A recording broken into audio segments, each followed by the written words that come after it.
Look Alive 2023. What's going on? What's hit? What's new? What's going on? Welcome to the return of the Tuned In Live broadcast here on YouTube. If you have yet to do so, if you have not followed us in the past, or if you have and you just forgot, be sure to hit that like and subscribe button down below. Show support for the channel and everything. We are also live on twitch.tv/error with a name. Also the same over there. If you have yet to do so, hit that follow button down below. Feel free to subscribe, whatever. And I'm not live with my buddy, my co-host Mike. Right now, he is going through a bit. Where have I been? Anunnaki, what's going on, man? I mean, I've had a lot going on in my life in the last couple months. I've been trying to, keep things straight, and keep things under control. I just had a lot of family related stuff going on, and I was just taking a little break. First I was going to retire. I was just going to retire. I was like, you know what, it ain't worth it anymore. What am I streaming for? But then recently I was like, you know what, everything is calming down. Everything is going good. I might as well go ahead and say, just fuck it. I'll come back out of retirement and just start streaming again. It is what it is. So I'm back. I'm returning back, getting back into streaming. I was going to do a gaming stream this morning to go along with the podcast, but I just literally got done doing a video that I'm probably going to spend most of the afternoon editing and putting together. That's going to probably go up sometime tonight, maybe tomorrow. I'm going to talk a little bit about it when, in a little bit, I'll tell you what it's going to be about. It's a lengthy video. Hopefully I can cut some content from there, to shorten it down. But it's definitely going to be something, because it's a topic that a lot of people on YouTube have been talking about for the past couple weeks. And I'm giving my feedback in on it. It's going to be my honest feedback, my honest opinion. Probably going to get some hate for it, from the YouTube base. But I'll talk about that here in a little bit. I'm not here with my buddy Mike, my co-host Mike. He's got a lot going on right now himself. He has a lot going on.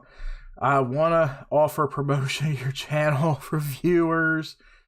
Low prices, low. Yeah, I ain't got no money for you, but sorry. Who's that? That's over on Twitch. Damn, I'm getting who's that? Swelling Gafour.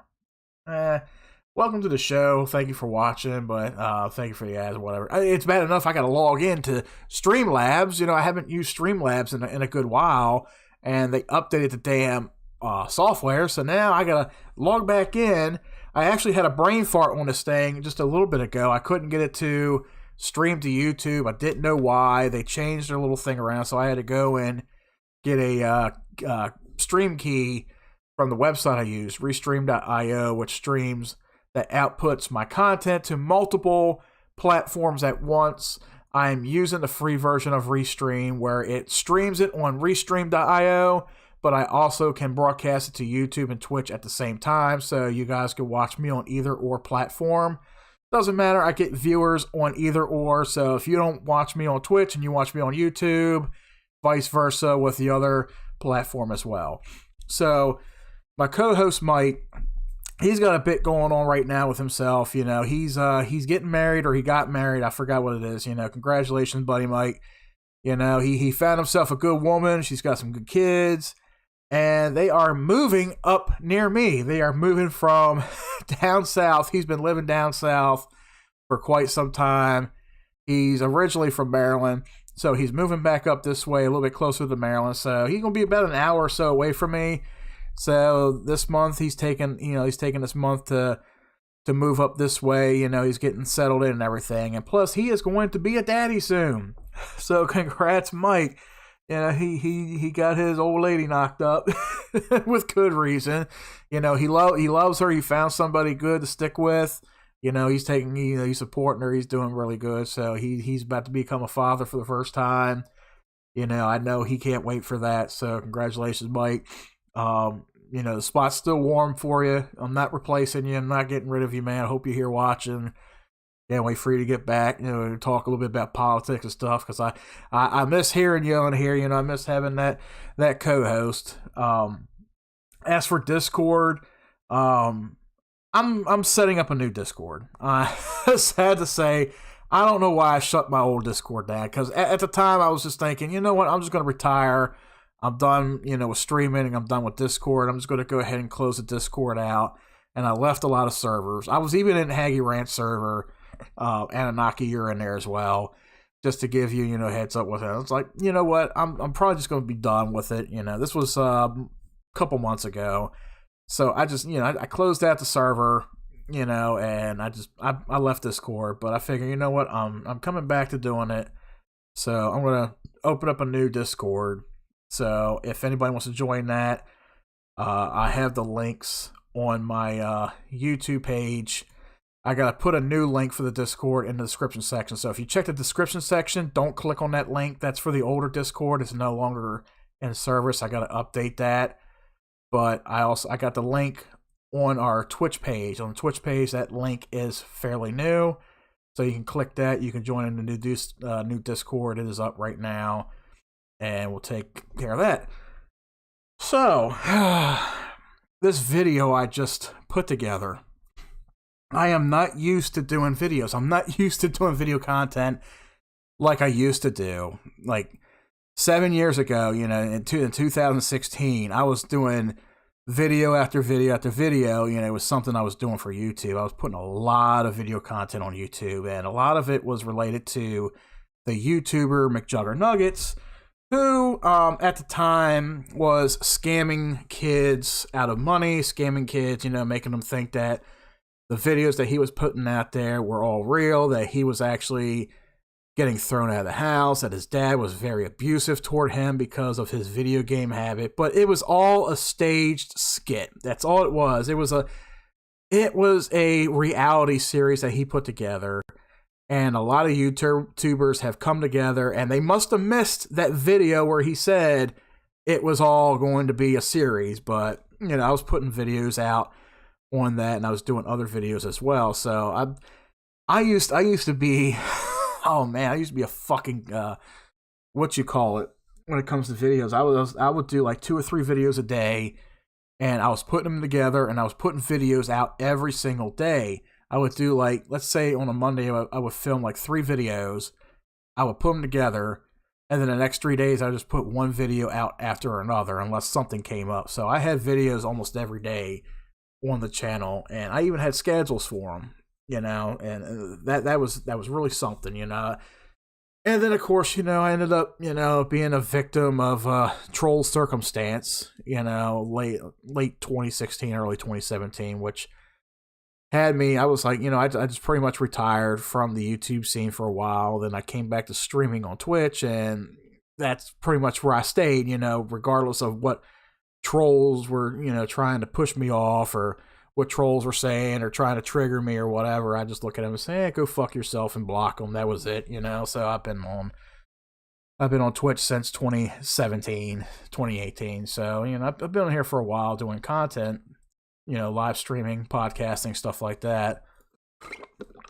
And I've been doing pretty good with it. People been enjoy listening to everything that, my co-host and I, or just I've been saying, putting stuff out there. It's a live podcast. So I've been enjoying, putting this content out there for you guys. And I'm glad that you all enjoy listening to it. So, but the video content, I'm trying to limit it, because it still takes me time to put a video together, and I don't want it to be like a real lazy video where it's like I don't put any effort into it. I just, film it and just be like, there it is. I like to actually put some effort into it. So it's going to probably take me a good couple hours to rewatch it, edit it, delete some scenes from there, delete some things here or there, just skim through it.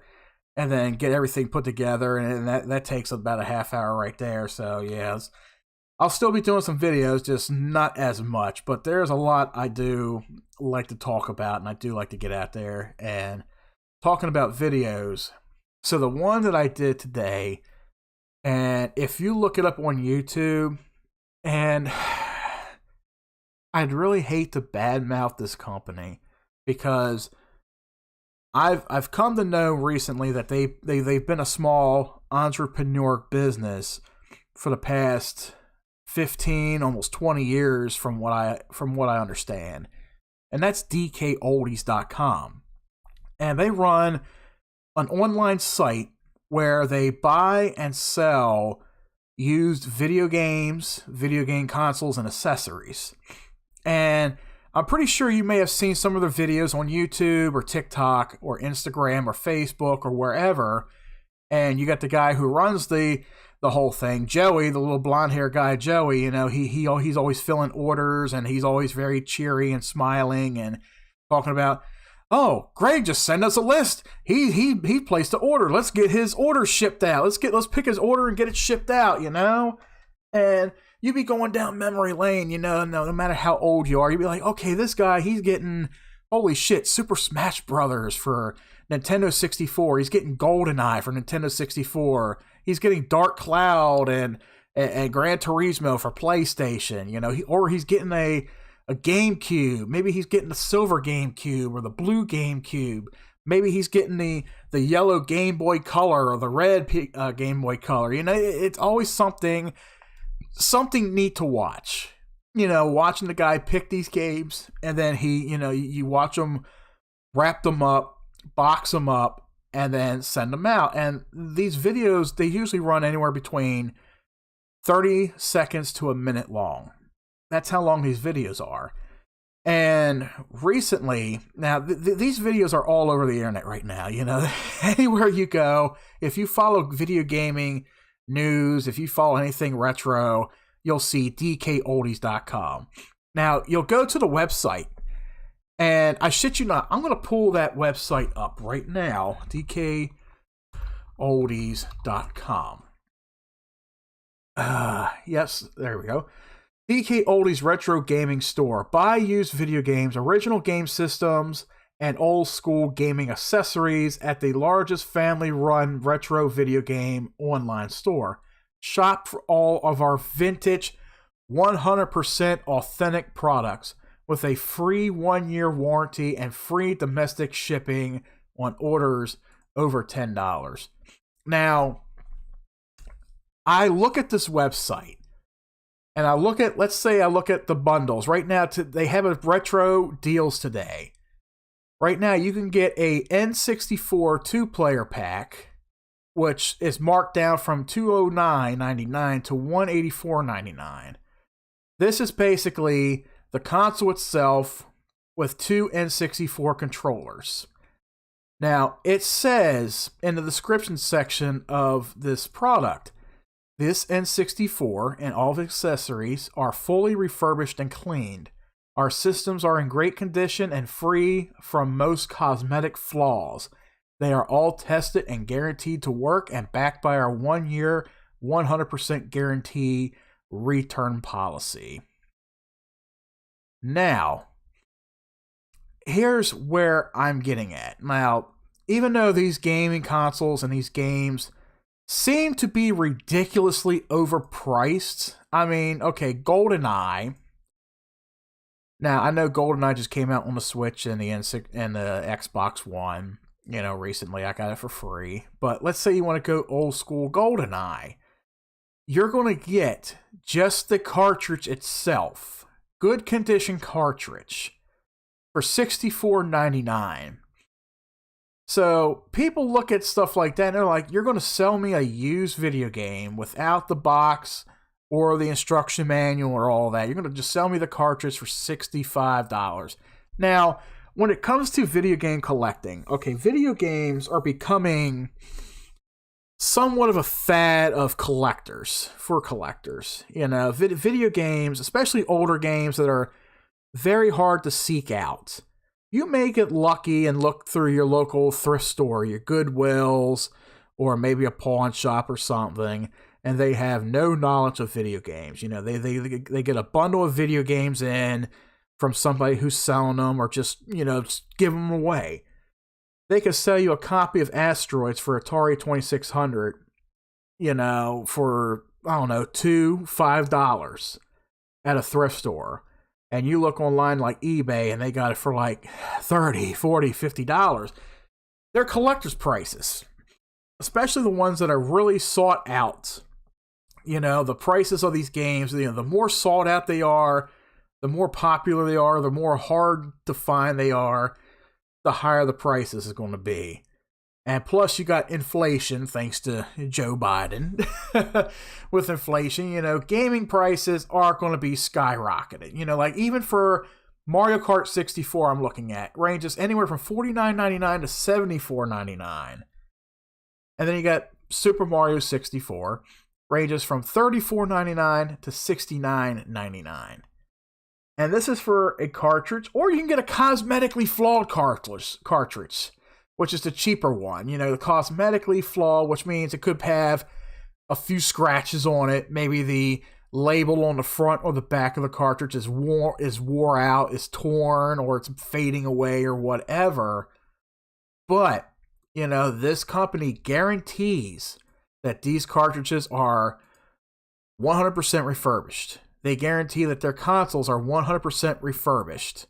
And they got a good rating system, too. Don't get me wrong. They have a good rating system, too, on their website.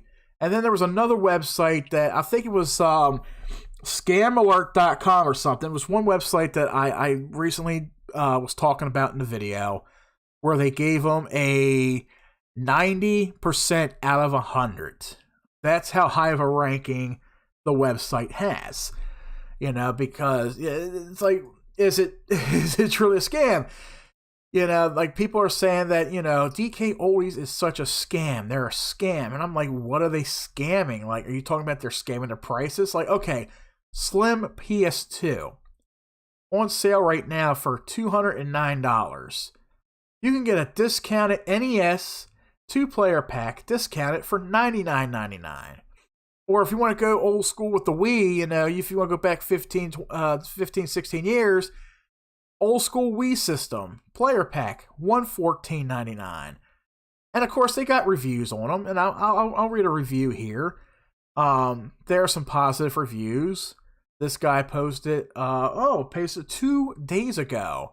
Very satisfied. I bought a Wii Fit board, and all the accessory peripherals for $250, and it arrived in 2 days from halfway across the country in perfect condition, shipped for free. We'll probably shop here again for games, and hell, I'm even writing a review, which I never do. Very happy with this purchase. Same day, wife loves it. We use it for parties. Last month, these guys are the real deal. Great Wii in a fantastic shape and works like a charm. Great shipping. I want to read some reviews of the NES because that was one of the ones that was said to have been scammed. Okay, last month. I love it. I have so many old NES games I haven't been able to play since my old NES got lost. So I've been spending hours playing my favorite games. The feeling of the controller is so comfortable compared to some other game systems. Oh my god. So, with my humongous hands, I can barely grip an NES controller, okay? I can barely hold an NES controller in my hands. You know, they're so small, you know, but I'm like, okay, whatever.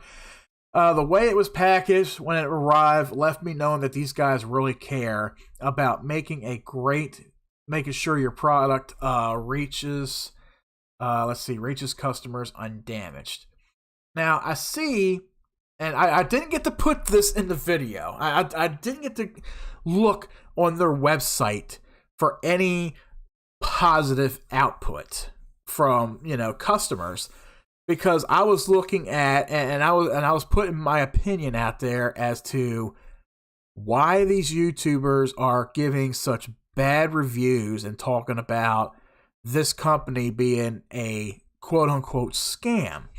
Now, the list of YouTubers that I have, it's a very minuscule list. And one of the big ones is Review Tech USA. I watch this guy all the time. Rich from Review Tech USA. He's a pretty comical guy. He talks about pretty much everything, you know, even if it's mostly in the world of technology, you know, video games or, you know, gaming industry, anything of that nature. You know, he talks about a lot of stuff. Jacob R and RGT85 are two other YouTubers that I have mentioned in the video, and they all have done videos talking about how much of a scam DK Oldies really is. And it's not really going by the pricing of the products that they have on their website that they put up there. It's what they put in the description of their products. They claim that their products are fully refurbished and cleaned. Now, if you go to Review Tech USA and you watch 3 of the videos that he had posted, and he ordered 3 items. One of them was a one of them was a PS2. I want to say the first one was an NES. One of them was a PS2, and the most recent one he ordered was an OG Xbox. And he looked at it, he was going over the consoles. He was testing them out. Like the Xbox that he tested out barely read any of the disc. And when it read the disc, he was trying out Halo 2 and Doom 3. And when he tried them out the first time, it wouldn't read the disc. Second time he put the discs in, it read them, but the discs were kind of very hesitant with reading. Like it was trying to read them. It was trying to boot up the software, but it was very hesitant. It kept freezing and stuttering. So he had his dad, who was basically a technician when it comes to computers, taking computers apart, game consoles, stuff like that. And he's looking inside the console and he said, okay, this console has never been taken apart. The original thermal paste used for the CPU, it's the original thermal paste, which means it's never been replaced. There's never been any new thermal paste put on there. So it's all dried up. There's nothing holding the heatsink to the CPU. Capacitors on the motherboard were starting to swell up and explode, and when that happens, you're going to have damage all over the motherboard of a console. So that's going to keep a console from working. So when you have any kind of damage or anything of that nature happening to a piece of hardware like that internally, it's going to lead to some bigger problems in the future. So that was one of the biggest issues that a lot of people right now are posted on YouTube, is that these guys are not doing what they claim to be doing, which is refurbishing the consoles. They're not refurbishing anything that comes into their office, that comes into, wherever they're sited out at in Pennsylvania. Now, they buy in bulk, they buy used stuff from a lot of people. So there's people out there that see this company, and I assume there's people that have broken Xboxes and broken Nintendo consoles sitting in their closet, and it's a big moneymaker for them. I assume it's a big moneymaker for them.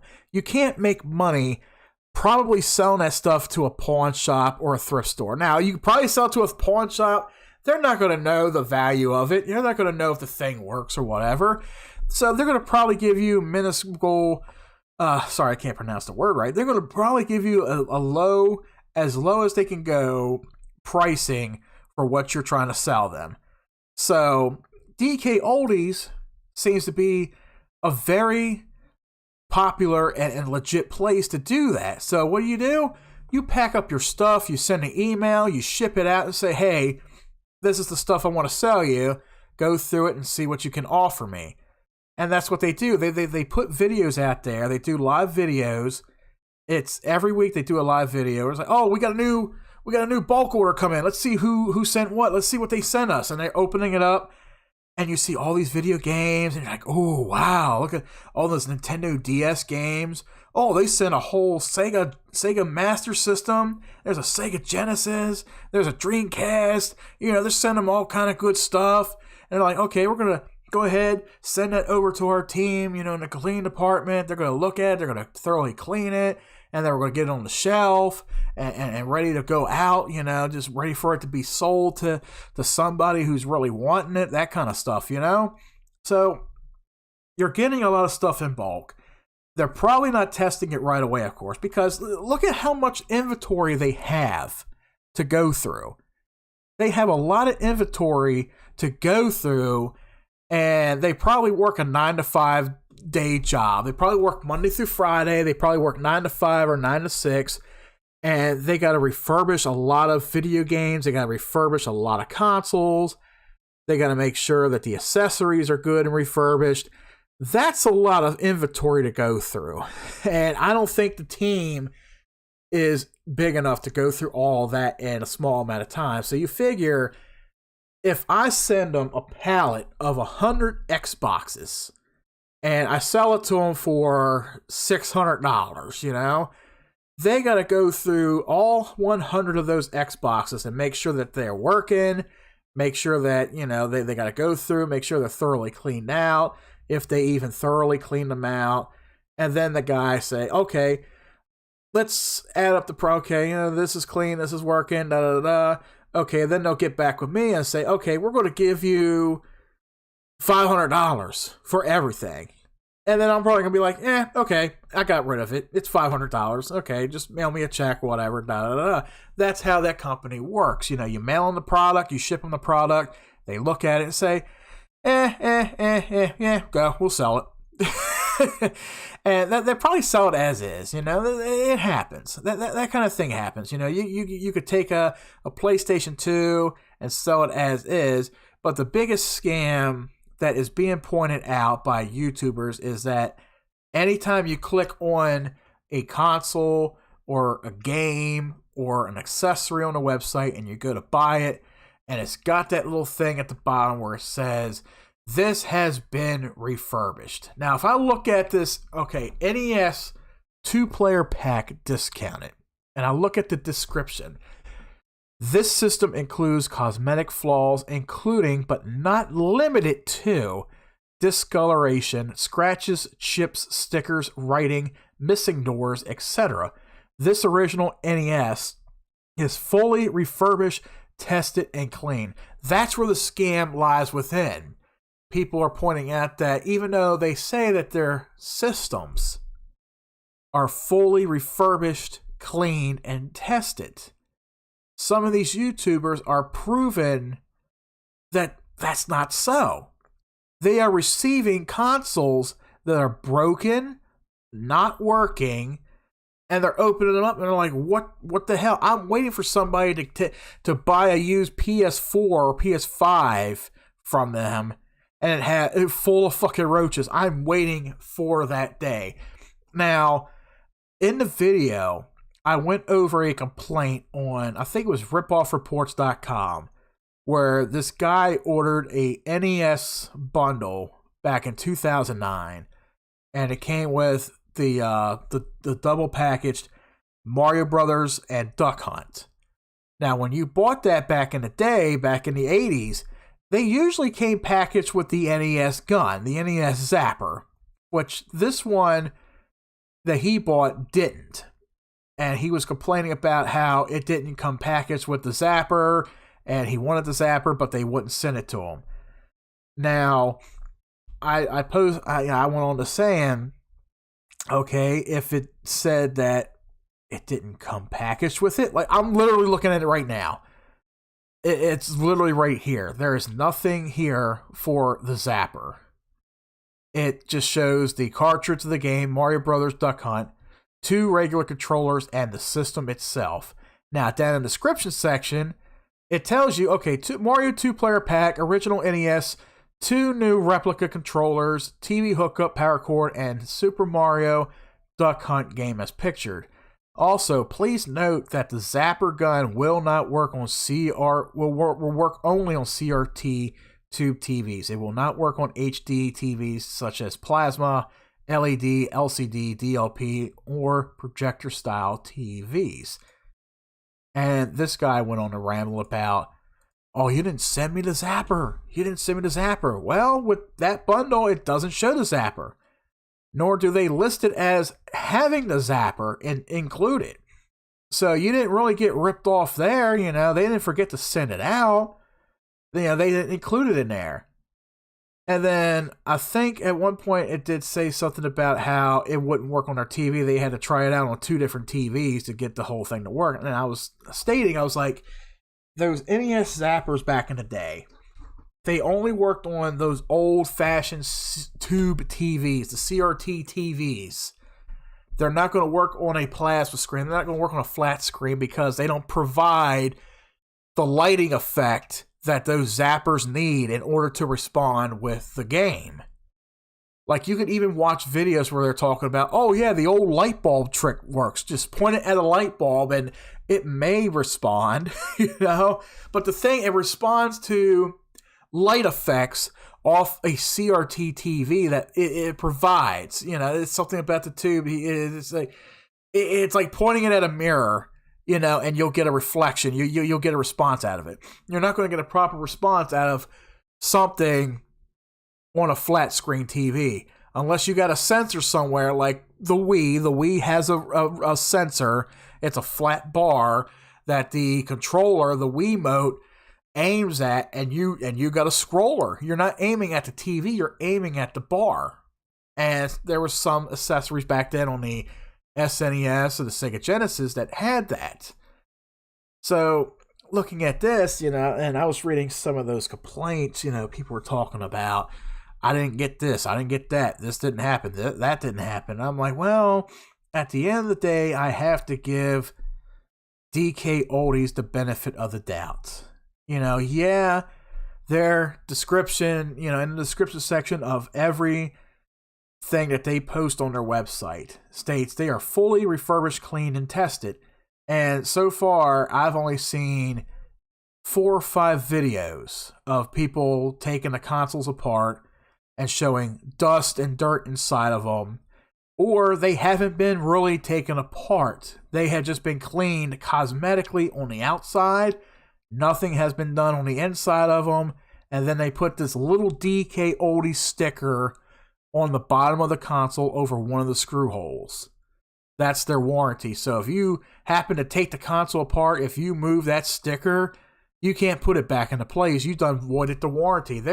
They are giving you a 1-year warranty on this stuff. And if you void it, but then again, how could you not, how can you go without trying to figure out what's wrong with the product that you bought? Rather than go through the hassle of sending the game back, of sending the console back, paying shipping fees to take it to your local UPS or FedEx store to get it shipped back out to DK Oldies, just so they can send you another one. So it's a hit or miss with the company. It really is, you know. And I even stated, it seems like just a bunch of YouTubers that, you know, they got taken for. You know, they put out a lot of money for these products, and they've got taken to the cleaners. Now, I don't know if I would trust them over a pawn shop or a thrift store. Nowadays, when you buy a video game console, even off a website like eBay, even Amazon, you know, they get their stuff from third-party companies too, third-party sellers. You're taking a risk. When you buy a video game console, you are taking a risk at buying something used, and they say it's refurbished. Now, is it going to work? It's possible it could work. It's possible it's not going to work. But like I said, at the end of the day, you take that big risk. You're putting a lot of that money out. Put a lot of that money out for it. Now, am I going to put any money out to buy something from DK Oldies to prove somebody wrong? No, I don't have the money to put out for an old school gaming console. Now, if I had the money and if I had the room for collecting that kind of stuff, I probably would at least one. But other than that, you know, from what I've seen and what I've read, I think I would take my business elsewhere. I probably would trust something off of Amazon, you know, through a third-party seller. And I have done that in the past. I've bought a used Dreamcast. I've bought a used N64 through Amazon. And they both worked flawlessly. Now, the Dreamcast that I had, it ended up with an issue with the disk drive, with the lens on the disk drive. And I've looked up a video, and I was watching the video. It has something to do with correcting the lens on the CD drive of the Dreamcast. So I sat at my desk one night and I carefully took it apart, and I took a small tool, small screwdriver, and I went in, and all I did was just turn a tiny screw behind the lens, and I turned it just a little bit. It's readjusting the lens so it can read better. Then I put the console back together, I hooked it back up, and I played like 4 or 5 games off of it, and they all started up flawlessly. I'm like, hey, I just fixed my own console. I don't have to worry about throwing it out and buying another one. Like, if I know what to do with it, then I'm going to take care of it myself. I'm gonna do a little tech work with it, just like with the old school NES consoles, the North American NES consoles that we have. Now, I thought I was the only one that did this back in the day. When you've had a console, you bought a console brand new, let's say 1986, 87, whatever, and you've had it for about 5 years. Then you're trying to play your copy of Super Mario Brothers one day, and you put it in, you turn it on, all of a sudden you get the blinking red light on the console, and the screen blinks on the TV, and I thought I was the only one. I just took it out and blew into the cartridge. I was like, maybe there's dust or something in it. I blew into it, put it back in, had to do it 2 more times, and then the game worked. The game worked flawlessly. And then there was one day, I think my dad, somebody he worked with, they told him to get some acetone and clean the cartridge out and clean the pin connector and all. Now, acetone, I don't want to say it did the job. I don't want to say it made it worse. But acetone is probably the very, very last thing you want to use when it comes to cleaning anything metallic or anything based around electronics. Acetone eats through shit. And surprisingly, that same same canister of acetone is sitting in my back cabinet. That shit is 30 plus years old, and it's still going strong, let me tell you. But another thing that people will tell you, and DK Oldies has told somebody this, take a Q-tip and rub in alcohol and use that to clean the pin connectors in the game cartridge and clean the connector inside the console. Alcohol is another thing you don't want to use.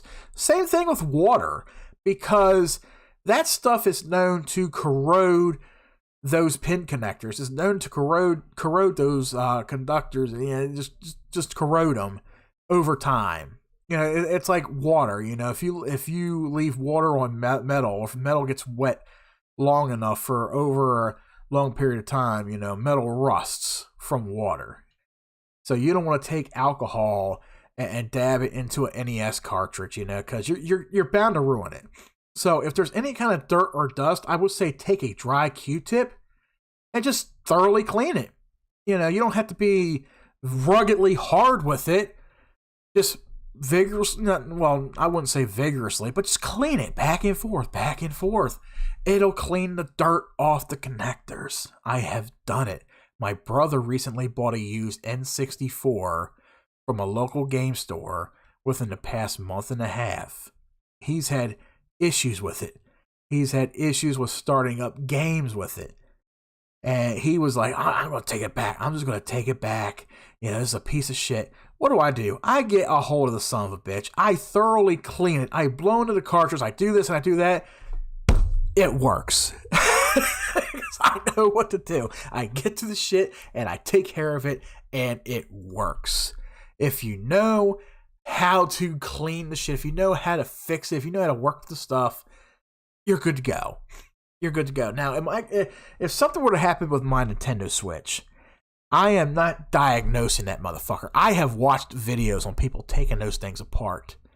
The tiny, tiny screws, the tiny, tiny components inside of the Nintendo Switch. I'm like, no, I'll send that out to get fixed if it needs to be fixed. I'm not going to work on that because I would do more damage to it if I even attempt it. If certain things I don't know, I'm not going to attempt it. But certain simple things like, let's say the NES again, that 72-pin connector inside the console. Now, the biggest flaw with that when they made the North American version to where you put the game cartridge in and you push down on it. When you're pushing down on the cartridge to push it down in place to play it, you are actually bending the top section of that pin connector on the inside of the console. You're bending those pins upward. And you do that so many times over a period of time, of months, years, whatever, it's going to ruin it. And that's what happens. That is exactly what happened. That's why everybody had the issues that they had. That's why everybody is blowing in the cartridge. They're taking Q-tips and cleaning them and hoping for the best. That's what's going on. Those pin connectors are being ruined. It was a design flaw for Nintendo of North America. It was a design flaw. How do you fix that? You can actually go online on eBay and you could buy a brand new or used or whatever. I would get a brand new 72 pin connector piece, and they only cost $5, maybe $10 for that 72 pin connector. You buy it. And it's easy to install. You take the console apart. There's not a whole lot in there to even move around or take out. And you replace the pin connector. Boom, you're back in business. You're playing NES again. That's how easy those things are to fix up. But with a company like DK Oldies, will I use them? I'm not going to use them. I don't have the money to use them. Like, if I ever wanted to buy a video game, of course, I would consult my future wife about it, it's like, but right now, I play a lot of stuff on computer, a lot of my classic games are on computer, they're emulated through computer, so if I could play them, I'm not bitching too much about it. I'm not really bitching about it, I have an Xbox Series X thanks to her, she got me that 2 years ago. I have a Nintendo Switch that I bought for Christmas, I got a PC. That's all good enough for me. I even have a phone. I play phone games. It's that's my hobby. That's my hobby. A lot of people are into collecting retro video games. They're into, setting up their bedrooms and putting up shelves and, it's like putting on display all the nice consoles that they have and shit. I'm like, yeah, that's nice. That's nice. Me, that's very time consuming. It's a lot of money spent. And I'll be like, I just bought all this shit just to enjoy it for what? How many more years do I have left to live? Like, Christ, not gonna live forever. I'm like, I can't take that shit to my grave. So what would be the point then, right? So anyways, while on the topic of video games also. So recently, within the past 4 months, there was some video game companies that were coming out and talking about how they are getting ready to shut down online services for certain video games this year. One of the biggest ones that kind of hit me hard was Marvel Avengers. Now, I bought that game 3 years ago.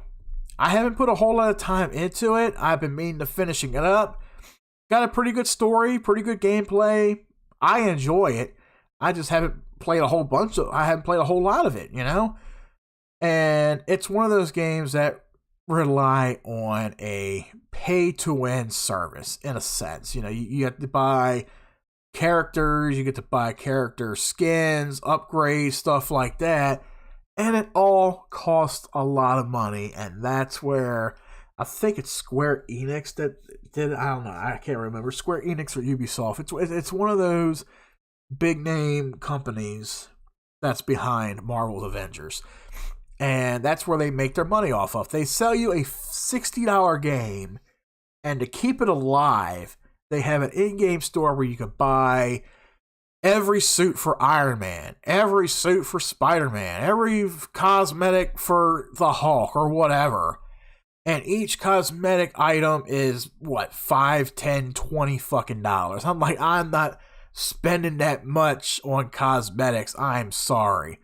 Or at least have something in-game where I can grind in-game currency to where I can unlock them without having to spend my actual real world money. That would be fine. but the game is running shy of its, I think, third or fourth anniversary. And they said, come May, they're releasing one last update. And that's it. After that, in August or September, they will be shutting down the online services. They're not going to be focused. They're not going to be working on it anymore.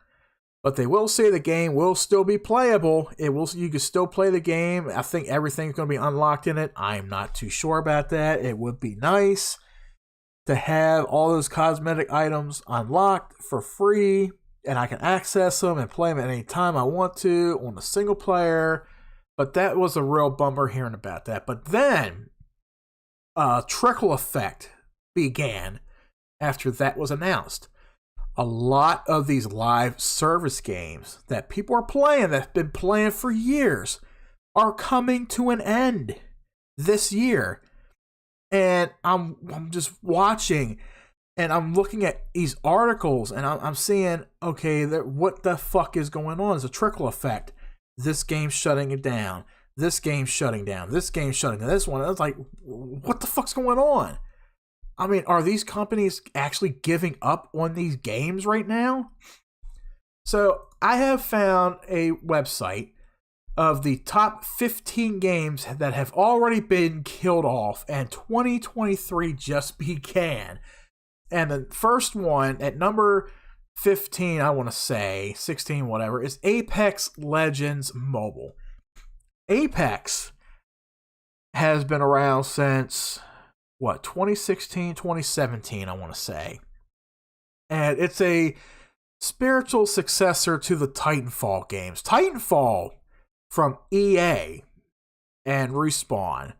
Phenomenal game. I loved the shit out of Titanfall 1 and 2.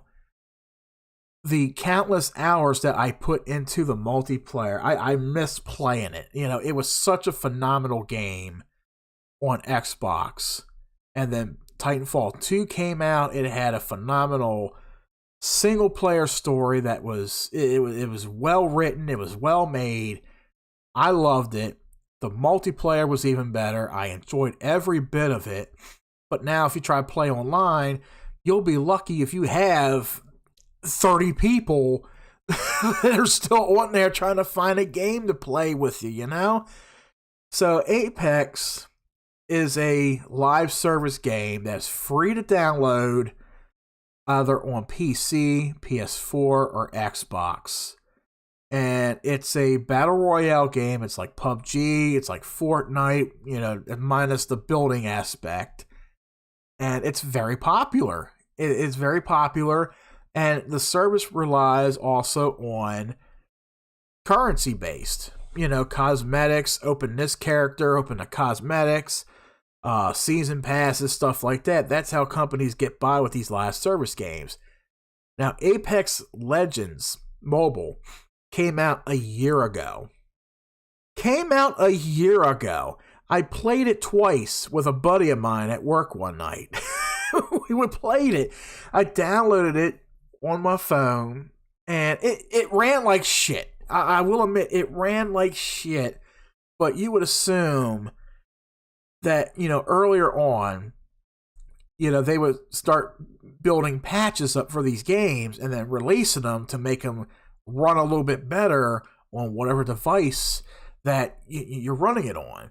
But EA has announced earlier this month that Apex Legends Mobile, the free-to-play handheld spin-off that very much resembles its console counterpart, will shut down May 1st. The publisher explained in a blog post that while the game had a strong start at the beginning of its life cycle, Apex Legends Mobile's content pipeline began to fall short of the bar for the quality, quantity, and cadence that the team expected. Anything you purchase in the game will not be eligible for a refund, according to EA. Thankfully, Apex Legends Mobile imminent shuttering won't have any influence on the main console version of the game. Thank God I don't invest any money into that fucking shit. Oh my God. And just said it. You're not going to get a refund for this, kid. No matter how much money you fucking sunk into it. Did you put daddy in credit card debt with that game? Oh, you're gonna get a beating tonight, motherfucker. You're gonna get a beating. Oh, shit. Coming in next is Babylon's Fall. I heard about this game, but I ain't played it. This is Square Enix's game out on the PlayStation 5. Arguably the worst PS5 game. Square Enix's action RPG, Babylon's Fall, is on the verge of breathing its last breath. The publisher announced late last year that the game will cease operation completely at the end of February. Well, guys, you got about, 20 days left? With all data being deleted and the servers getting turned off. I'm not sure who will still be playing this game, but maybe the sole person keeping it alive at one point might be experiencing some heartbreak. Either way, Babylon has fallen and there's no chance of recovering it. Well, shit, remember when Halo 2, the Xbox version of Halo 2, the OG Xbox, the servers were up and running all the way up until 2014, 2015. There was a last bit of players that were still doing like a LAN game on there. They stayed logged in 24/7 to keep the server alive until Bungie forcefully shut them down. But they rewarded those players for being very dedicated to the game. They rewarded them very well. I forgot what they got as a reward or as a prize, but they were like, you're very dedicated. Thank you for keeping this game alive. You could play the game on the Master Chief Collection, which is on Xbox One or PC, but thank you very much, you know? Next up, I swear to God, I did not hear about this at all until I read about it. Battlefield Mobile. When the hell did Battlefield Mobile come out? When did it come out? I'm lost. I did not know about this. I didn't know about it. When the fuck did it come out? Another EA joint ended in a whimper. The publisher confirmed that just as Apex Legends Mobile was going down in flames, so too is the it's unreleased. So it hasn't even come out yet. It hasn't come out yet.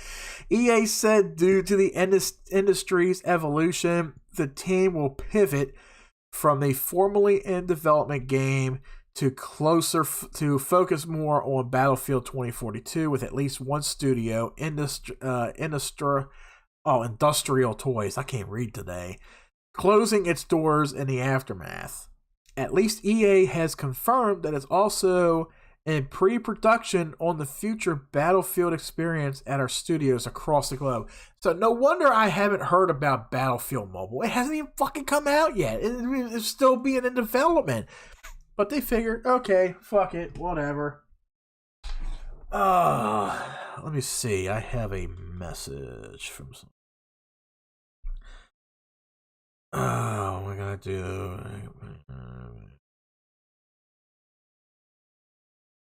Okay, in a bit.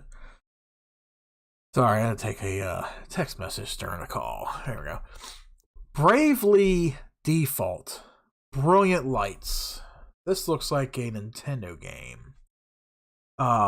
Square Enix's Bravely Default has had a couple of the sequels since the RPG series kicked off in 2012. One of these games, the free-to-play mobile, it's a mobile game, no wonder I ain't heard about it, isn't shining so bright as the publisher confirmed at the end of last year that the game will be discontinued on February 28th. Square Enix said in a blog that Brilliant Lights didn't provide services that satisfy our customers, leading the team to cancel development on the project. There are two silver linings here, though. The first is that any unused in-game currency will be refunded, and the second is Square Enix's intention to distribute an offline version, which lets you look back at the various characters and their stories. How this offline version will play out is unclear, but for now, Brilliant Lights is getting dimmed. Wow. Crime Site. some of these I've never heard of. This one, I don't blame you for not having heard of this game, but it seems as flown as under the radar after launching on April 14th, 2022. So it launched last year. However, Konami's crime site, an Among Us-like whodunit social deduction game, will shut down May 1st along EA's Apex Legends Mobile. The publisher shared the news on the game's official Steam store, citing various unspecified circumstances that led to the game's shuttering. Game bundle sales have already ended. The standard and deluxe editions won't be available after February 27th. Wow, I'm just now finding out about a lot of this. This one just hit me the other day, and I did a stream, and I did a video on this game last year. And I talked about how bad the multiplayer was compared to the $20 campaign that I paid out for it. That is Crossfire X. Crossfire X. That was one of those games that went free to play. You could download it on Game Pass or however. It was free to play multiplayer. However, the story, the campaign, you had to pay for. You had to pay $20, I think it was per episode. It was like $40, I think it was. You know, you paid $20 here or there. You know, you bought 2 episodes for the campaign. The campaign was pretty decent. I streamed a little bit of it. I had a little bit of fun with it. However, if you're an achievement hunter, the only achievements this game has to offer is the online. There are no achievements for the campaign. Now, the campaign is still enjoyable. If you want to play the campaign, you can have fun with that. Otherwise, you know, if you're going for achievements, the achievement, you know, the multiplayer portion is where it's at. You know, that's where the achievements are at. But Crossfire X, the Remedy Entertainment and Smilegate Entertainment co-developed free-to-play FPS that came out almost a year ago to this day, will cease operation on May 18th. In a blog post, the team said that the game was ultimately not where it needed to be, resulting in the unceremonious shuttering. Sales on Xbox, where Crossfire X was exclusively launched, will be halted, and purchases made within the last 14 days as of February 3rd may be eligible for a refund. Oh, so if you bought the game within the last 14 days, you can get a refund. Otherwise, the servers will be shut down in May and the game will no longer be up for sale. Now, not only that, and this is still kind of confusing to me, they stated not only will the multiplayer not be playable after it's shut down, but the single player will not be playable. How the fuck is that? How the fuck is that? I can understand you shut the online servers down, which, okay, I was sitting at work with nothing to do Sunday or Monday night, and I'm sitting there and I'm playing Crossfire because I needed 2 achievements. One achievement was to play 100 games online. Didn't have to worry about winning, although if you won, 1 game win counted as 2 playthroughs, which boosted that achievement up a little bit easier. So I had to play 100 games, and the last one was to get all the achievements in the online. So they're easy achievements to acquire, but there's a grind to it. So if you're an achievement hunter and you want to get all the achievements, all 1,000 gamer score on Crossfire X, I suggest you get on top of it. Get on Xbox, download it right now. They're getting ready to take it off of Game Pass.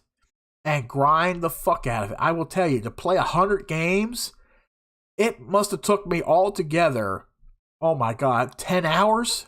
Maybe a little bit over 10 hours to grind those. There's like 2 achievements I had to grind. One of them was to play 50 games, and the other one was to play 100 games. So to play 100 games, you got to invest at least 10 hours into it. So I suggest you guys get cracking, because those servers will be down here soon, and the only way you can get it is to maybe purchase the game. But it's getting taken off of Game Pass. But what hurts me the most is, okay, since I paid out $20 or so for this game last year when it came out, and I paid for the campaign, let's say I want to go back and play the campaign. Maybe I want to beat it on another profile. They're basically telling me I can't do that. The single player is going to be obsolete as well. What does the offline single player portion of this game have to do with the online? That makes no sense to me. I took into account on the Discord for Remedy, and I'm like, are you all going to offer me a refund? You going to refund me for a game that I purchased a year ago that I can't play anymore because y'all decided to be stupid? But it is what it is. The next one, Deathverse, Let It Die. I think I played this on Steam.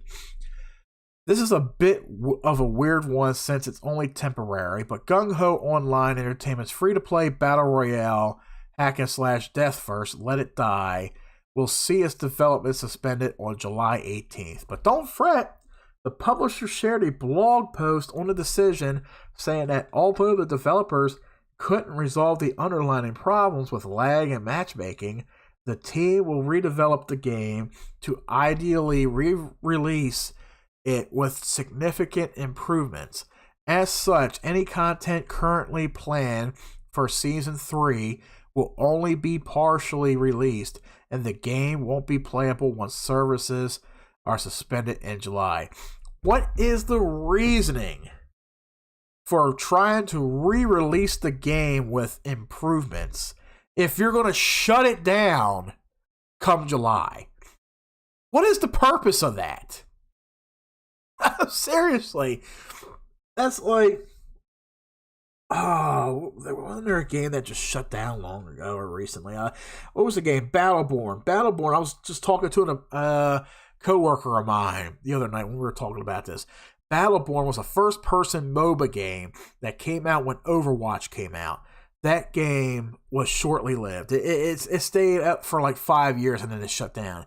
That's like taking a game that shut down 3 years ago and breathing new light into it and saying, "Oh, let's bring it back. You know, let's make it alive again." That's like Evolve. You can still play Evolve offline. You just can't go online with it. That's like looking at Evolve and say, "Okay, Turtle Rock, let's breathe new light into Evolve. Let's bring the online back up and put people back into it." It just can't happen. You can't really reverse that. I mean, you probably can, but does anybody really want to, you know? Next up, Dragon Quest, The Adventure of Dai, A Hero's Bond. I played a couple Dragon Quest games in the past. I'm not too big on them, I guess because I never really gave them a chance. Here's another game you might not have heard of that's shutting down soon. Dragon Quest, The Adventure of Dai, A Hero's Bond, a free-to-play mobile action RPG, will see its services end on April 26, citing the challenges and practicalities of delivering a satisfying and varied experience. Publisher Square Enix shared in a blog that the sale of in-game items and automatic renewal of the game's subscription services have already stopped. Some content, including a treasure hunt and season-exclusive equipment, will still be delivered before development wraps up. Otherwise, the Hero Bonds will be no more. Some content will still be delivered, but what is the point? The game is getting shut down. You know, it's like, what the fuck's the point? That's like me taking a shit and wiping my ass thoroughly clean and then getting in the shower. It's like me having to take a shit again. It's like, what is the fucking point in wiping my ass, taking a shower, if I got another fucking turd coming out my ass, you know? Makes no sense. Next up, Echo VR. I'm not too big into VR. I've never really tried VR. Maybe only once, but not my thing. Virtual reality has been going through it lately, and Ready at Dawn's Echo VR was caught in the crossfire as Facebook owner Meta has announced that it's shutting the game down on August 1st. Ready at Dawn. I see a spell error right here. They first said Ready at Downs, but it's Ready at Dawn. So whoever wrote this article did not proofread this shit. So Ready at Dawn said in the blog about the news that the studio is coming together to focus on the next project, which wasn't disclosed as of yet. There are some things you can unlock if you play the game before it shuts down, including the previous event rewards and shop items. But after August 1st comes around, Echo VR will be done and dusted. So you want to work on the next project. Okay, that's understandable.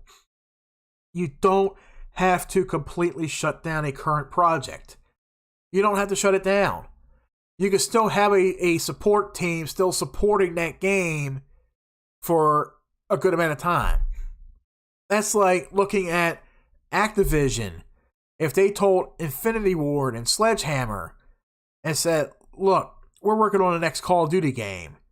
So when the next Call of Duty game comes out, Modern Warfare 2, Modern Warfare 1, and whatever else falls around that, we want those servers shut down. We don't want anybody playing on those servers anymore. We're focusing on this now. Do you think that's really going to go over well?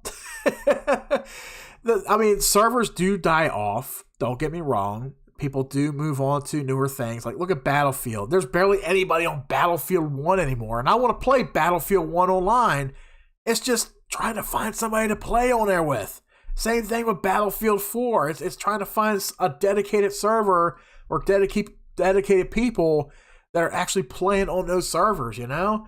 But you can still keep something going.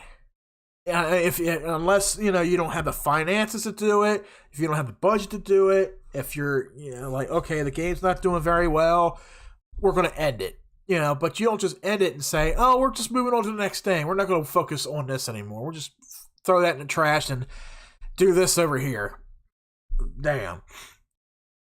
Next one up, Final Fantasy VII, The First Soldier. This must be a mobile game. This one appeared on last year's Dead Games of 2022 list. However, since Square Enix has finally laid Final Fantasy VII The First Soldier to rest on January 11th, I figured it was worth briefly mentioning this frustrating, albeit exhilarating free-to-play mobile-only Battle Royale game.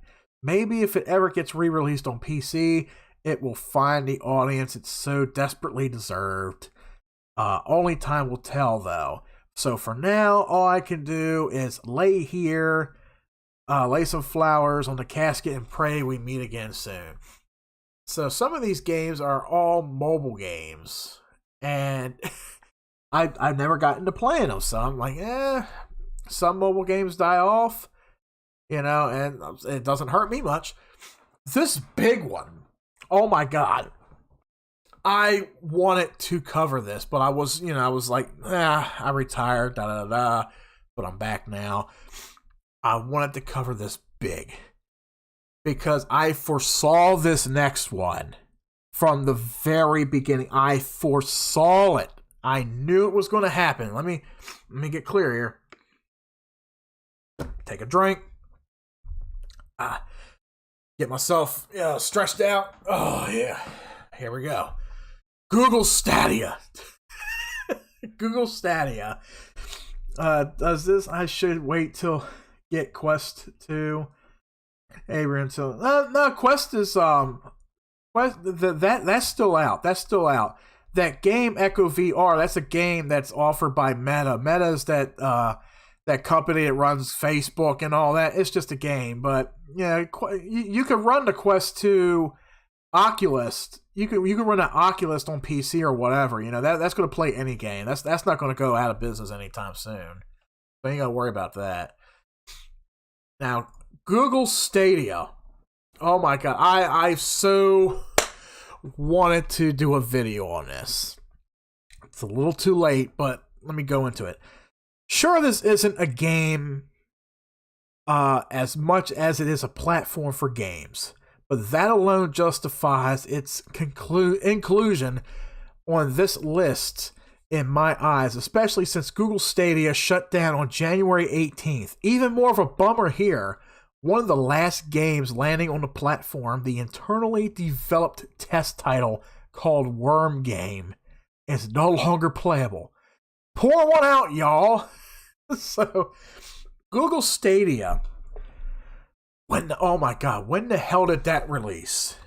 I remember I was talking with Mike and I think Tom. I think we were talking on it a while back, and I was talking about how much of a failure it was going to be. It wasn't going to last. When did it come out? Oh, launch date, November 19th, 2019. Shut down January 18th, 2023. So this thing lasted nearly 4 years before biting the dust. Before biting the dust. I'm not going to read a whole lot here. Well, it doesn't even really say anything on its Wikipedia page as to why it's shutting down. Well, let's see here. Oh, okay. So, let's see. September 29th, this was last year, Google announced that it was shutting down Stadia, citing its lack of traction with users. The service shut down on January 18th, 2023, and Google refunded all purchases for hardware. Damn phone. They refunded purchases for hardware and games that were made through the Google and Stadia stores.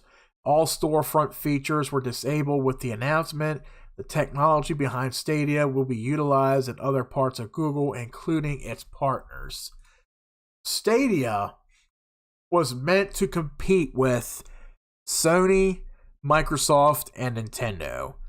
Google was throwing their hat into the ring and like, we're making a video game console.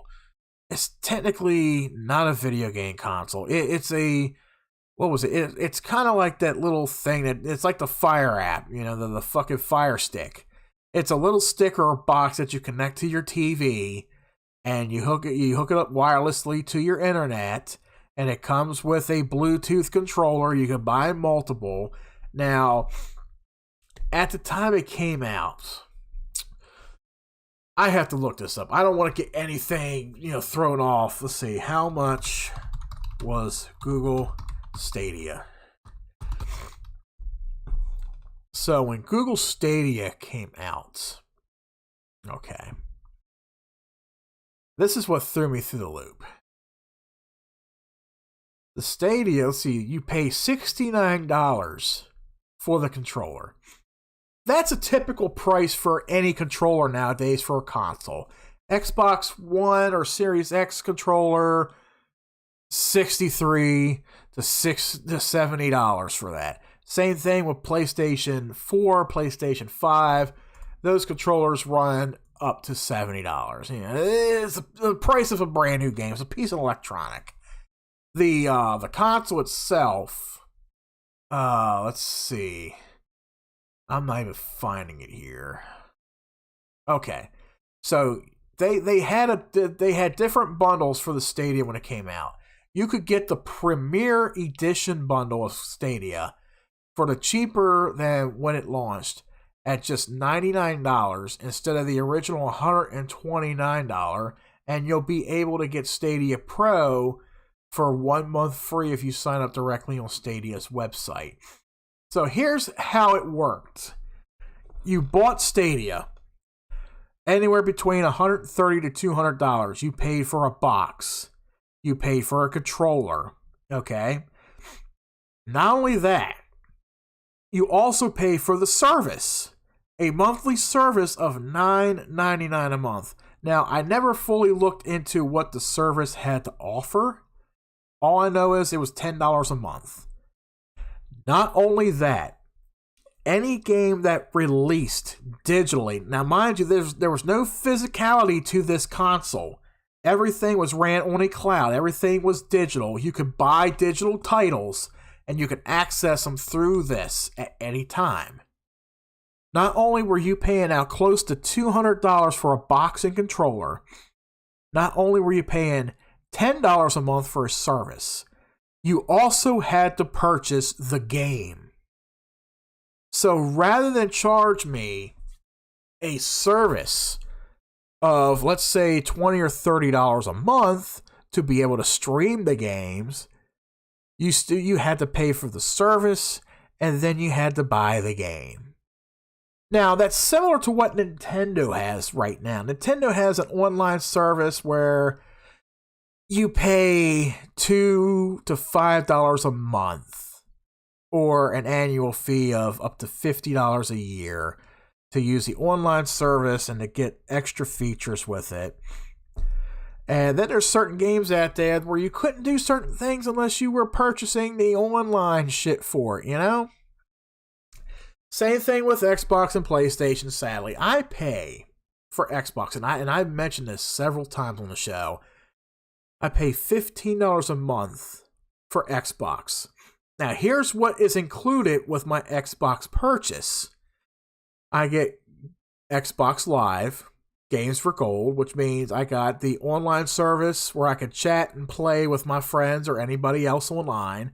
Games for Gold, which offer free games monthly, which is down to like 3 or 4 games a month now. I get access to Game Pass.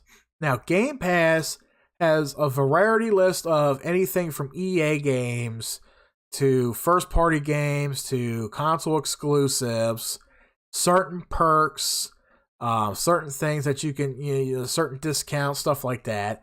I can access Game Pass on my console, mobile, and PC. All of that for $15 a month. As opposed to when it came out on PC, if I wanted to, I would pay an extra $5 or $10 for PC, $5 or $10 for Xbox. Mobile wasn't quite there yet, but when mobile came out and they pretty much put everything together as Xbox Game Pass Ultimate, $14.99 a month, you can access Game Pass games on PC, mobile, and Xbox at any time.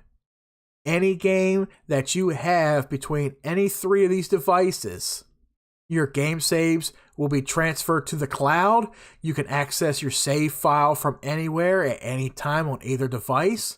You have access to hundreds of games, discounts, online, all that good shit. And Sony's doing pretty much trying to do the same thing with PlayStation right now as is. So even if you didn't want to shell out $60, $70 for a brand new game, but you do like the Xbox experience, just get yourself a console, put out $15 a month, you have games right there at hand, right there on the spot. You can stream them over your network, or you can download them to your console, play them for as long as you like, delete them, and on to the next one. Game Pass is the digital blockbuster of video games. That's all you would need. Same thing with PlayStation. They offer all this great stuff. They offer so much. Imagine being a kid at Christmas time, and your parents, they can only afford an Xbox and maybe a couple months of Game Pass Ultimate. That kid is going to be happy as a pig in shit because of all the games that he can play at hand on an Xbox come day one. He may not have Grand Theft Auto or Call of Duty, but there's still a slew of games on there that he or she can choose from, and still enjoy. That's the sweet thing about Xbox or PlayStation. Now, something like Google Stadia, can you imagine getting that shit for Christmas one year? Within that 4-year period, can you imagine getting Stadia for Christmas? Your mom and dad had to pay out $200 for the box and the controller. Then they're like, okay, we got to pay $9.99 for the service. Then if you want any games, you got to pay for the games. $200 for the console. $10 for the fucking service, $210. And let's say you want to buy a copy of Grand Theft Auto, that's $60 still. So you're paying for digital games. Not only that, how many people don't have access to an internet connection nowadays? How many people have a very, very weak internet connection nowadays. Not everybody can be somebody like me who has a gigabit Verizon Fios box in the next room and I'm fucking hardwired my Xbox to that shit. Not everybody can be like that. There's people out there that are still on dial-up. There's people still out there on regular DSL. That's the fucking connection they got. Can you imagine getting a Google Stadia for Christmas and having, the very weakest of internet connections and you cannot play a game on that shit? You know how disappointing that really is? When that console came out, I blasted it on one of these episodes. I don't remember which one it was. You could probably go back and rewatch them. I blasted it with Mike and I think Tom and somebody else. And what happened? 4 years later, Google shuts the shit down. I called it. I fucking called it. And I laughed my ass off when I read that. I laughed my ass off. But good thing in the end, if you're somebody who has spent $600, $700, $800 on games for that console, luckily for you, Google was able to refund you for the titles, for the subscription, probably for the console too. I don't know. You got all that you got refunded. That's the good thing about Google. Hey, they got fucking millions upon millions of dollars. They can afford that shit, right? They can fucking charge back all that money for all that money that you spent on their goddamn service. Fuck them. But that's what I gotta say about Google Stadia. I knew it was gonna die. I knew it was just a fad. It's a fad like gender identity, It's a fad like that. It's a fad like COVID-19. That's all it is. It's a fad. Next up, Hellfire Tactics. This is a game that's kind of like Hearthstone, and I've never heard of this, never played it, but I've played Hearthstone, which is a pretty good game. Same thing with like Magic Arena. Maybe another game you haven't heard of, J Waffles Games, free-to-play, card-based, auto-battler. I hate auto-battler games. It's like you can't do anything with them. You click once and it's like, oh, it does everything by itself. It's like, why bother downloading it? It's not a game at that point. It's just you're watching a movie play a game. That's all it is. Hellfire Tactics, which came out November 2022, will shut down February 20th. 4 months. This game has been live for 4 months. And it's already getting shut down. The studio shared an update on the game's official Steam store page saying that because server costs are too expensive and the player base has dropped, keeping the game up and running has become unsustainable. And that's it. Once February wraps up, Hellfire Tactics will float down the river Styx. Server costs are expensive. No shit! Is this an up-and-coming game developer? Are they brand spanking new? They're talking about game servers are expensive. Well, no shit, Sherlock. Jesus Christ. We can't afford to keep it open. What made you think you could afford to open the game in the first place? And then gamer base has dropped off. Not only that, it's like you're complaining about server issues. Servers are expensive, but yet you make the game free to play. You're contradicting the game. It's like 4 months, and you're complaining about server costs. Jesus Christ. Oh, God. This next one, I've played a handful of games of this game, and this has seemed to be a real popular one amongst the audience, and it's a bummer to see it go away. It's a dodgeball game. I would love to get more back into it, but now it's shutting down, sadly. It's Knockout City. It's free to play. This is a huge bummer for me, especially since I really enjoy what Valence Studios' Knockout City was going for. However, the developer's free-to-play team-based multiplayer dodgeball game will have its servers turned off and get pulled from digital store shelves on June 6th. The final season is already underway, So you got time to play Knockout City with the rest of the world. But once June 6th comes around, Knockout City will be no more. There are no plans for a private server version on PC to stay up for folks to play indefinitely. However, if you missed this train, well, it doesn't appear to be making any more stops. That's sad. That really is. I actually thought about getting back into it and playing it, because I played a few games of it and I had fun with it. I did. It was a fun dodgeball game, and it's sad to see it go. I don't even know how long it's been up for. Now this next one, oh my god, I think I own it because it was free. It was free. I downloaded it. I never got a chance to play it, and now it's making me regret it. Rumbleverse. Epic Games Publishing has announced its free-to-play wrestling battle royale Rumbleverse is hanging up its latex February 28th. Developer Iron Galaxy said in a blog post that players who spent any money on the in-game store are eligible for a refund, with information on how this works coming sometime soon. In a follow-up post, Iron Galaxy also expressed some interest in bringing the game back, saying, "We may not yet have seen the Rumble in its final form. What that means right now is unclear, but one thing is certain, Rumbleverse will become totally unplayable when February ends."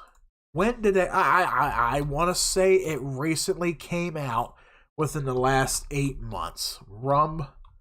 Rumbleverse. I can't even fucking spell. Yeah, it's a 2022 game.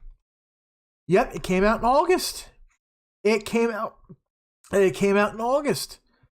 It came out on PC, PS4, PS5, Xbox One, and Xbox Series consoles. This game recently came out within the last 6-7 months. And I'm not even going to bother even trying it. Like, I have a copy of it. It's free. There's no point in trying it. They're shutting these games down. What's the next one? Oh, this one hurts. This one really hurts. I enjoyed this one, and I like certain battle royale games. And I played this one. I played quite a few games of this with my uncle. And this one really hurts. Spellbreak. And it was fairly new, too. It hasn't been a great start for the year, or to the year, for Battle Royale games, as yet another one, free-to-play magic shooter, Spellbreak, will shutter in early 2023. There isn't an exact date on when the servers will get turned off, but the company CEO Seth Civic explained in a Reddit post that because the game was not able to break through and reach a sustainable place, Spellbreak's development is no longer viable. On top of unceremonious shutting down, the entirety of whatever that production team is, I can't pronounce the name, was absorbed into Blizzard to support World of Warcraft's Yes, I play World of Warcraft, but why must their team get sucked out? Oh, we're going to work more on World of Warcraft. Fuck Spellbreak. You had an audience! You had an audience! Even if it was just bots, leave it up! Oh my god, like, the game was solid. It was good. It was a sorcery battle royale game. And they have to shut it down, man.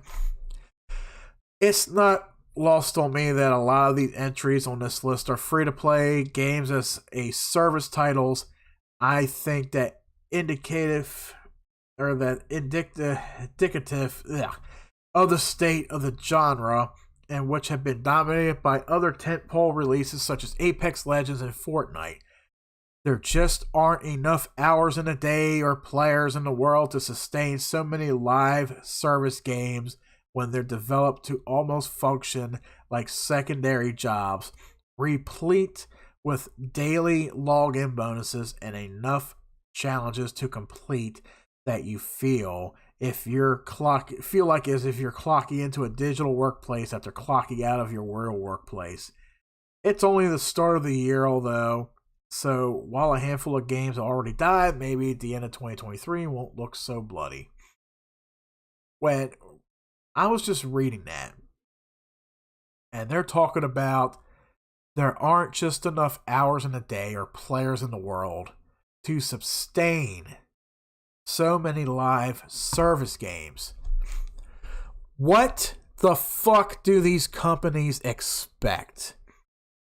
People like me have full-time jobs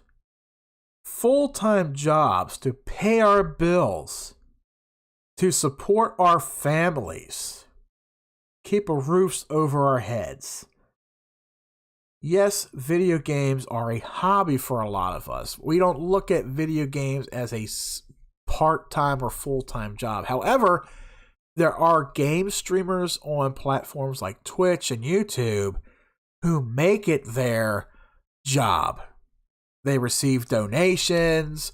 They get paid through the services like Google pays them or Twitch pays them out for ad revenue and such like that. While they're getting paid like that, people like me, and other people, video games are a hobby. It's a hobby. 30 years ago, 30, 40 years ago, video games were looked at as a toy for kids.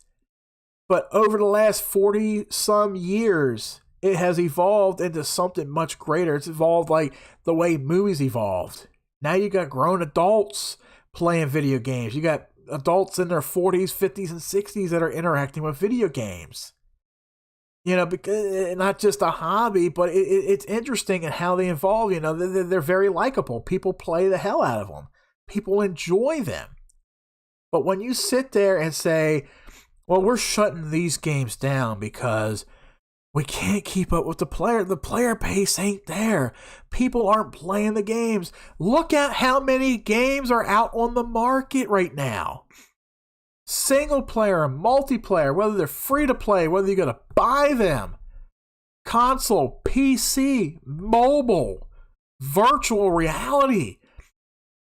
The video game industry has exploded greatly within the last 30 some years. It's evolved greatly. And it continues to evolve. It continues to either get better or get worse. You got people who complain and bitch about this video game not being to their liking, that video game having some controversial content to it that they don't like, but somebody else may like, but they don't like it because they're an SJW, liberal, leftist, retard piece of fucking shit, and they just want to complain about something. That's all it is. But you want to complain about there's not enough people investing time into these games. We put something out there that we hope that everybody would like, but nobody likes it. So we got to shut it down.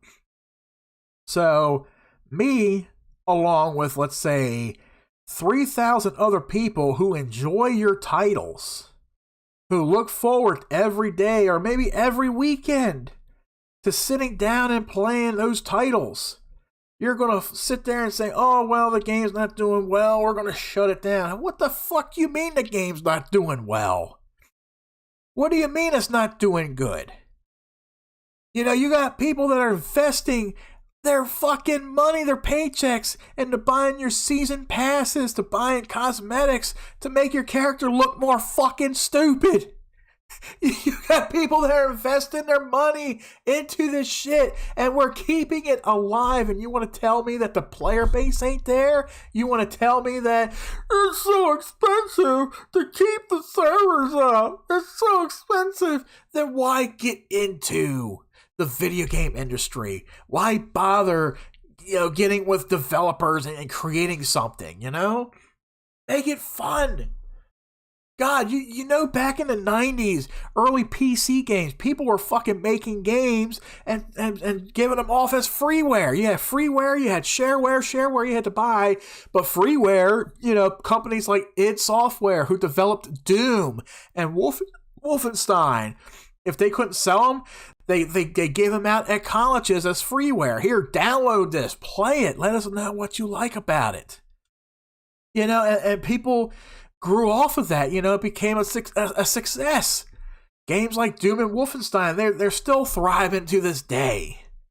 All because of a team of, 3 or 4 fucking coders got together in college and they made a game that is phenomenal, that is controversial in the 90s, because people were like, oh, these 2 boys who went to Columbine shot up a bunch of kids at Columbine. They play Doom. They listen to Marilyn Manson. Oh, they listen to the devil. They play the devil's games. Shut the fuck up already, you know? They're still doing that to this day with games like Grand Theft Auto, because little 5-year-old Jimmy, playing Grand Theft Auto 5, he plays the character Franklin, a little black character on there, you know?